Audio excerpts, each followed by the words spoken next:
This is set to be a big week in Ottawa. The clock is ticking on a federal election call. The Prime Minister has just until next Sunday to make that call.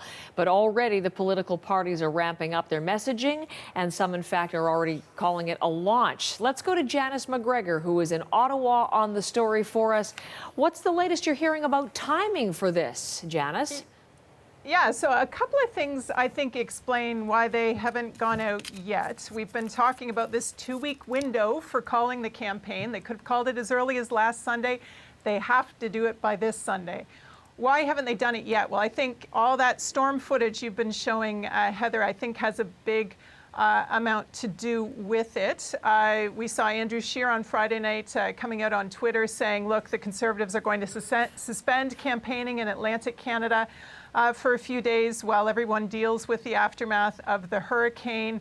I think that makes sense, frankly, for parties to appreciate that voters probably don't want to see them out there pitching for votes while they're worried about trying to get their power back on. But beyond that, we're in a situation now where Manitobans go to the polls tomorrow in their provincial election. They'll probably let that unfold.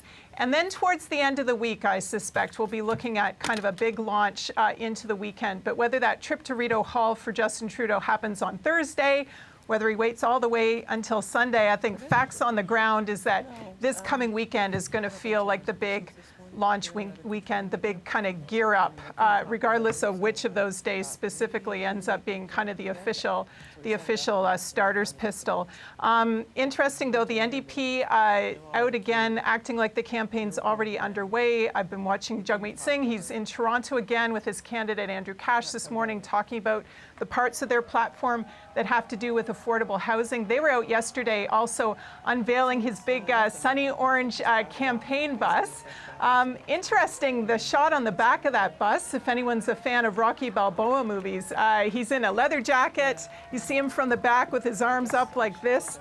And his message to the crowd at the big launch event, very much sort of talking about him being a fighter, fighting for you, similar to the imagery we saw in the French advertisement that they released last week, where he was wrapping his hands. Of course, he's into martial arts. You see him sort of getting into the ring there. That's the kind of imagery they want. But Singh, of course, in a big fight.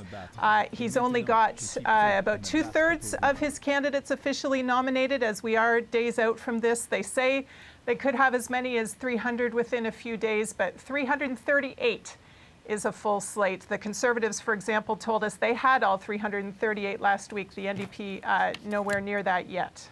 So he's talking housing. We're certainly going to be hearing platform points from all of the parties and all of the candidates in the days to come. We're already getting, though, Janice, from the Parliamentary Budget Officer, a costing for the party's election promises. And where does that fall?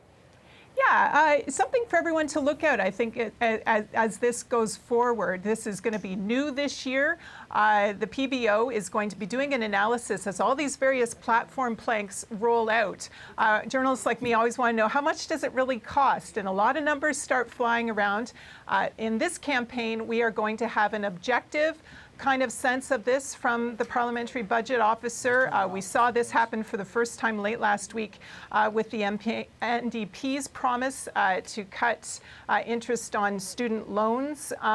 So we got an official costing on the same day from the PBO posted. It's very useful to sort of see how that plays out over the next decade. Hopefully, something voters will find useful too as numbers start flying around, Heather. Janice, thank you very much. That's Janice McGregor, who is in Ottawa this morning.